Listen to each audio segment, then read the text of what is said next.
Flimkien nistgħu nsolvu l-isfidi komuni tagħna il-pajjiżi Ewropej. Dikjara dan il-Prim Ministru Malti Robert Abela meta flimkien ma' 8 mexxejja oħra Ewropej li ffurmaw il-grupp magħruf bħala il-Med9 indirizzaw konferenza tal-aħbarijiet fil-pjazza quddiem il-Katidral tal-Imdina.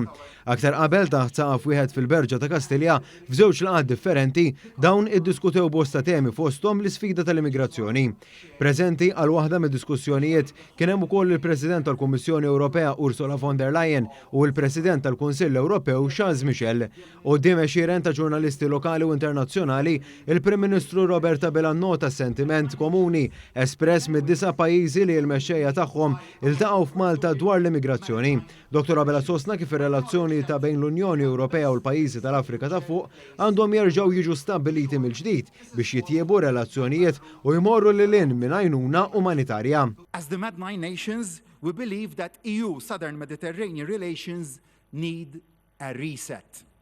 We will continue to work together to ensure that our southern neighborhood remains high on the Union's agenda, to advocate for that relationship to go beyond aid, and instead help empower our southern neighbors to invest in skills so that they can tap into the tech revolution and develop their own economies to their full potential.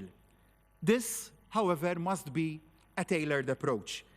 Clearly, irregular migration flows from the southern Mediterranean impact the whole of Europe.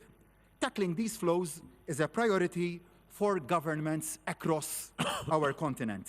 Biswit mexxejja ta' wħud mill-akbar pajjiżi Ewropej fosthom il-Prim Ministru Taljan Giorgia Meloni u l-President Franċiż Emmanuel Macron, il-Prim Ministru Malti tkellem ukoll fuq dak li hu mistenni fil-ġejjieni għall-Unjoni Ewropea. Hawnhekk Dr. Abela semma kif fid-dawl tal-aħħar avvenimenti klimatiċi b'mod partikolari fil-pajjiżi li jmissu mal-Mediterran, il-politika brabta ma' tibdil fil-klima tibqa' priorità. Dr. Abela qal li jinsab gburi li aktar kmieni dawn id-disa pajjiżi iffirmaw id-Dikjarazzjoni ta' Malta bil li l-Mediterran isir ħab ta' enerġija nadifa.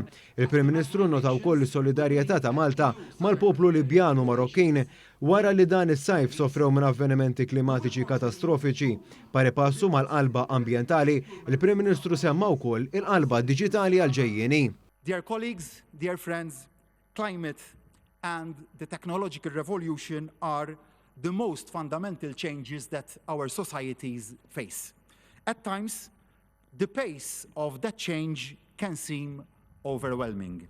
Citizens can feel a sense of loss of control. That's why I am determined that we can and must get the future right.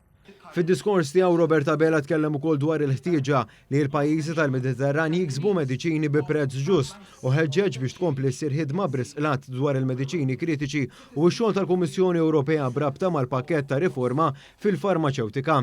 Il-Prim Ministru Malti għala id-diskors tiegħu fl-Imdina billi ħares lejn il-futur fejn iddikjara li jridu jibqgħu jittieħdu id-deċiżjonijiet meħtieġa. As the saying goes, the future is coming.